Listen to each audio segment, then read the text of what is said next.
Hello, magandang hapon po sa ating lahat. Welcome po sa ating Munting Tinig channel. Okay, kung kayo ay bago, huwag kalimutan mag-share, mag-like, and subscribe. And please don't forget to click the notification bell para updated kayo every time na magkakaroon po tayo ng mga update sa ating Munting Tinig channel. Ang pag-usapan natin dito, mga kamunting tinig, at sa lahat po ng mga taga-subaybay, ang katangahan at kabubuhan ng mga DDS. Hindi na natin alam kung paano po i-deal ang kanilang katangahan dahil unang-una, sa issue po ng korupsyon, sa issue po ng flood control. Ito po ang binibira ng mga DDS sa ating Pangulo, sa administration. Panahon ng State of the Nation Address, biglang bumulaga ang mensahe ng ating Pangulo na paimbestigahan ang flood control projects 3 taon na nasimulan, natapos at sisimulan pa lang sa loob ng kanyang pamumuno. Dapat matuwa ito mga Duterte supporter dahil matagal na nila itong kine-question. Sabi nila, nasaan ang pondo ng flood control? Only to find out, nung nalaman ng mga DDS na ang mga kontraktor pala ay may kinalaman sa mga senador na kanilang sinusuportahan, may kinalaman sa mga Duterte in general, halos natameme ang mga DDS ngayon. Halos hindi na nila suportahan ang call ng ating Pangulo na malaman ang katotohanan kung sino po ang nagsamantala sa pondo ng taong bayan na ipinagkatiwala sa Department of Public Works and Highway. Ayaw nyo pa yan mga Duterte supporters, pinakinggan kayo ng Pangulo. Pinasubmit ng mga flood control programs na mga natapos na, yung mga nasimulan at yung mga tatapusin. So dapat magkaisa tayo dito whether you are anti-government, anti-Marcos, whether you are true-blooded Duterte Dehad supporters, dapat magkaisa tayo dito sa panawagan ng Pangulo na alamin kung sino po yung salarin at kung sino po yung nagsamantala. Tapos ngayon, halos hindi nyo suportahan si Marcoleta. Di ba si Marcoleta, ang chairman ng Blue Ribbon Committee? At very eager si Marcoleta malaman kung sino po yung mga dapat managot sa flood control program ng gobyerno. Kasi kay Pangulong Bongbong Marcos, may mga may mga ahensya ng gobyerno na kung saan ay talagang nagmaman sa ganyang klaseng mga proyekto. Pero ang mga mga Duterte supporters, direkta nila isinisi sa ating mahal na Pangulo. Ngayon, binulaga sila.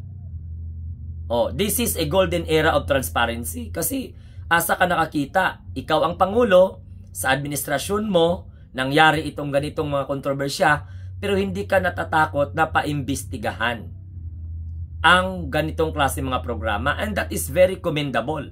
And that's worthy to be appreciated. Nakakahanga po yan dahil wala pong Pangulo na gumawa ng ganyang mga bagay. Tsaka hindi po nanira ang presidente sa proyekto ng previous administration. Kung titingnan po natin, wala po. Walang masamang binanggit ang presidente na parinig doon po sa dating administration. So mga kamunting tinig, klaro ito na ang mga Duterte Dehad supporters, humahaba yung dila nila sa kakabatikos kay Pangulong Bongbong Marcos, sa kakabatikos sa flood control program or projects. Ngayong pinatulan sila ng Pangulo, dapat nga makipagtulungan sila. Magkaiba man yung political stand natin, pagsugpo ng korupsyon, dapat magsuportahan tayo.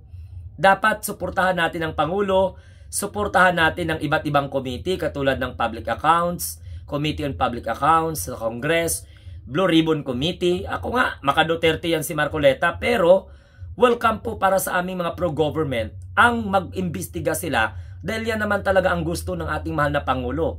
And ito ang maganda. May mga panukala na imbestiga ng Congress. Hindi po pinoprotektahan ni PBBM ang Kongreso.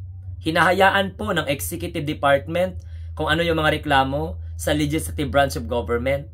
Andyan naman po ang House of Representatives na sasagot sa lahat po ng mga ibinibintang na korupsyon sa kanila. So very transparent. Ang hindi lang maintindihan, gusto nyo man kaya mga DDS malaman ang katotohanan. Gusto nyo man kaya mga Duterte Diehard supporters malaman kung sino ang nagkamal, ang nagbulsa ng pera ng taong bayan. Bakit hindi kayo masaya? Bakit parang may pag-alinlangan kayo? Dahil si Chis Escudero ngayon, natuwang-tuwa kayo dahil po na-fork with archive. Naging archive forthwith, agad-agad, itong impeachment laban kay Sara Duterte. Tapos nakakita kayo ng kakampi kay Villanueva, tapos kay Bongo. Pero sila po mga tatlong senador ang nasasangkot sa kontrobersya na kung saan, maliban sa budget insertion, meron pa pong mga kontraktor na nakatanggap po sila ng tinatawag na donation or political campaign money nang tumatakbo pa sila. Which is, alam naman nila na yung mag-donate sa kanila ng pera, yung campaign funds nila, ay kontraktor ng gobyerno. So may tinatawag na interest. Okay? At ito pa mga kamunting tinig sa budget insertion. Umabot po sa ilang bilyon? 142 billion. Tapos sasabihin ni Chis Escudero na meron pong demolition job laban po sa kanya. So mga kamunting tinig, wala pong mapatutunguhan sa mga Duterte supporter. Gusto nila masugpo ang corruption. Ngayon, tutulong na lang sila sa gobyerno para masugpo yung corruption. Ayaw pa nila. Nagagalit pa sila. Parang gusto pa nilang ipahinto yung investigation. Alam mo kung bakit? Damay yung mga akala nila, mga matitino na mga senador, na mga supporters ng mga Duterte silently. Pero hindi lumabas po yung mga balita. Hindi naman po lalabas yung mga balita na yan kung hindi naman po, kung wala namang pong basis. Sa punto na ito, ang tinatanong ko lang, ano ba talaga yung gusto ng mga Duterte? Kung kayo makareklamo sa gobyerno na kurap ang gobyerno na ito, pahala lang kayo reklamo. Ngayon, sugpuin na ng administration ang korupsyon sa gobyerno sa pamamagitan ng transparency. Lahat na lang ino-offer. Ang House of Representatives, open bycam. Isa publiko ang pagbabycam. So hindi pa rin suportado ng mga Duterte diehard supporters. Galit pa rin sila, hindi pa rin sila kontento. Pagdating po sa issue ng flood control, kayo ang naghahanap. Wala pa yung SONA, binibira niyo ang Pangulo dyan. After ng SONA, narinig na ninyo na paimbestigahan, halos kayo ang natatakot. Parang mga pipi kayo ngayon. Hindi kayo makabatiko sa flood control ng administration. Tandaan po ninyo, ang Pangulo, hindi niya hawak ang pondo ng Department of Public Works and Highway. May mga naghahawak po ng pondo, lalong-lalo na sa infrastructure projects. So kung iniisip ninyo kung nakurakot ng Marcos administration, na wala namang katuturan ang inyong mga pinagbibintang, bakit hindi kayo sumuporta ngayon sa administration na mag-imbestiga tungkol po sa flood control? Katulad dyan sa Bulacan, ang daming palpak. Halos yung governor nila hindi makapagsalita.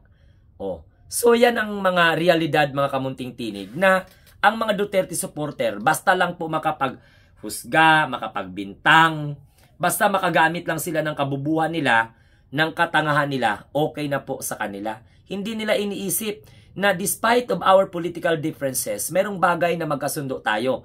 Ang pagsawata at pagtulong sa gobyerno, sa administration na masugpo ang korupsyon. Bakit ngayon halos hindi na ninyo kayang tanggapin na magkakaroon ng investigation? Sabihin ninyo, bakit imbestigahan nila yung kanilang mga sarili? Kasi gago kayo. Mango kasi kayo, kaya ang mentalidad ninyo, ganon. Instead na sana, magbatikos kayo, mag-recommend kayo ng possible solution. Magsuporta kayo sa hakbang ng gobyerno na imbestigahan itong sinasabi ng ating Pangulo na ghost projects and at the same time, mga palpak. So anong contractor company kaya ang gumawa ng ganon? Balita ko, mga kaalyado ng mga Duterte ang Diskaya. Siyam sa kanilang company. Involved, nakakuha ng limpak-limpak, hindi lang isa. Limpak-limpak na pera mula po sa gobyerno. So, dapat suportahan nyo ang administration. Hindi na parang natataranta kayo. Kasi hindi nyo akalain na paimbestigan ni PBBM ang proyekto ng Marcos administration kung saan siya ang presidente. Wala po pang nangyari na ganun. Ngayon pa lang kay PBBM. Dahil wala pong dapat itago. At yan po ang pagkakaunawa ko at yan po ang pagkakaintindi ko na walang tinatago ang Marcos administration because alam na po ng Pangulo na totoo ang serbisyo na inaalay niya sa ating bayan. So ito po ang dahilan kung bakit mga kamunting tinig na hindi natin maintindihan ang mga DDS. Gusto nyo ba talaga masugpo ang korupsyon? Bakit hindi nyo suportahan ng presidente? Kasi kung hindi naman kayo't mga gago at mga tanga, kahit against kayo kay PBBM, pero sa kanyang tinatawag na pulisiya na malaman ang katotohanan tungkol po sa mga projects na mga palpak as far as flood control program is concerned or projects, dapat suportahan nyo. Dapat magkaisa po tayo dito laban sa korupsyon. Hindi na galit pa kayo, hindi pa kayo makontento, parang mas magaling pa kayo sa presidente. Bakit? Magaling ba kayo kay PBBM? Mga bobo tong mga hinayupak na ito. Ayaw nyo matrash talk pero tanga kayo. Abno.